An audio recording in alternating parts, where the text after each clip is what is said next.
नमस्कार दोस्तों, मैं आज बताने जा रही हूँ सर्दी खांसी जुकाम कैसे घर पर ही ठीक कर सकते हैं। बदलते मौसम में अक्सर सर्दी खांसी जुकाम और कफ बलगम्स आदि लोगों को हो ही जाता है। इन सब बीमारियों को कैसे घर पर ही ठीक कर सकते हैं, आइए देखते हैं। तो फ्रेंड्स, मेरी इसी तरह वीडियो देखने के लिए ऊपर आई बटन पर क्लिक करें। तो फ्रेंड्स, चलिए वीडियो को शुरू करते हैं।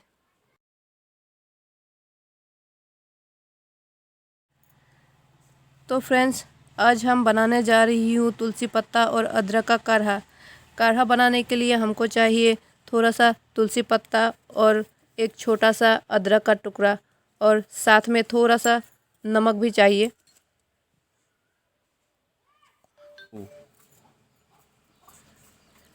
अदरक और तुलसी पत्ता को हम पीसकर एक कटोरी में ले लिया है। यहाँ पे तुलसी पत्ता का रस है और यहाँ पे अदरक का रस ले लिया है, और इनको हम मिला लेंगे एक साथ में।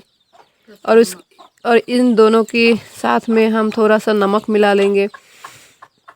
थोड़ा सा नमक ही मिलाना है, ज़्यादा नहीं। और इन तीनों को हम अच्छे से घुट कर मिला लेना है, और तीनों को हम अच्छे से एक कटोरी में छान लेंगे छलनी से अच्छे से। तो उसके बाद बन जाएगा काढ़ा। और इस रस को हम थोड़ा सा हल्का सा गरम कर लेंगे।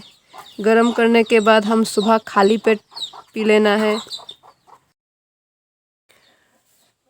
और इस काढ़ा को हम 2-3 दिन सुबह खाली पेट पीने से सर्दी खांसी जुकाम कफ बलगम्स आदि ठीक हो जाता है। तो फ्रेंड्स, अगर मेरी वीडियो अच्छा लगा तो आप मेरी वीडियो को लाइक शेयर कमेंट्स कीजिए, और मेरे चैनल को सब्सक्राइब करके बेल आइकन को ऑल क्लिक करके रखें। धन्यवाद।